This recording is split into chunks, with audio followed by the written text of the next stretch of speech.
ദൈവത്തിൻ്റെ അതിപരിശുദ്ധമായ നാമം വാഴ്ത്തപ്പെടുമാറാകട്ടെ. ഈ അനുഗ്രഹിക്കപ്പെട്ട നല്ല പ്രഭാതത്തിനായി ദൈവത്തെ നന്ദിയോട് സ്തുതിക്കുന്നു, സ്തോത്രം ചെയ്യുന്നു. വീണ്ടും ഒരു പ്രഭാതം ദൈവം ദാനമായി തന്നതിനായി ദൈവത്തെ വാഴ്ത്തുന്നു. ആമേൻ. പ്രിയമുള്ളവരെ, ഒരു ദൈവവചനം വായിക്കുന്നു. യഹോവേ, നിന്നെ അന്വേഷിക്കുന്നവരെ നീ ഉപേക്ഷിക്കുന്നില്ലല്ലോ. സിയോനിൽ വസിക്കുന്ന യഹോവയ്ക്ക് സ്തോത്രം ചെയ്യുവിൻ. ആമേൻ. പരിശുദ്ധനായ ദൈവമേ, സ്വർഗീയ പിതാവേ, ഈ തിരുവചനത്തിൽ ആശ്രയിച്ച് പ്രാർത്ഥിക്കുന്നു.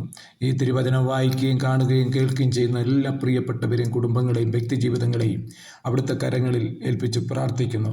വായിച്ചു കേട്ട വചനം പോലെ അങ്ങേ അന്വേഷിക്കുന്നവരെ അങ്ങ് ഉപേക്ഷിക്കുന്ന ദൈവമല്ല. കർത്താവായ യേശുവിൻ്റെ നാമത്തെ വിളിച്ചപേക്ഷിക്കുന്ന എല്ലാവർക്കും സമീപസ്ഥനായ എൻ്റെ കർത്താവെ, അങ്ങയുടെ കരങ്ങളിൽ ഇന്ന് പകൽ താഴ്ത്തി ഏൽപ്പിക്കുകയാണ്. ഓരോ പ്രിയപ്പെട്ടവരെയും കർത്താവെ, ഈ പകൽ കർത്താവിൻ്റെ സന്നിധിയിൽ ഏൽപ്പിക്കുമ്പോൾ സ്വർഗമറിയുന്നു അവരുടെ ആഗ്രഹങ്ങളും അവരുടെ പ്രാർത്ഥനകളും അവരുടെ ആവശ്യങ്ങളെല്ലാം എൻ്റെ കർത്താവെ അങ്ങേക്ക് നന്നായി അറിയുന്ന കർത്താവാണ്. ഈ ദിവസങ്ങളിൽ വിടുതലിനായി പ്രാർത്ഥിക്കുന്ന ഓരോ കുടുംബങ്ങളിൽ, ജോലിയാകട്ടെ, രോഗസൗഖ്യമാകട്ടെ, മറ്റ് കടഭാരമാകട്ടെ, ഏത് മേഖലയിലും കർത്താവായ യേശുവിൻ്റെ നാമത്തിൽ ഒരു വിടുതൽ, ഒരു സൗഖ്യം, ഒരു സമാധാനം അവിടുന്ന് കൊടുത്ത് മാനിക്കേണ്ടതിനായി പ്രാർത്ഥിക്കുന്നു. അങ്ങേ വിളിച്ച് അപേക്ഷിക്കുന്ന എല്ലാവരെയും കർത്താവെ അങ്ങയുടെ കരങ്ങളിൽ താഴ്ത്തി ഏൽപ്പിക്കുന്നു. ആമേൻ. ഈ പ്രഭാതത്തിൽ ദൈവത്തിൻ്റെ വചനത്തിൻ്റെ ശക്തി വെളിപ്പെടട്ടെ. പ്രാർത്ഥന കേട്ടതിനായി നന്ദി. ആമേൻ.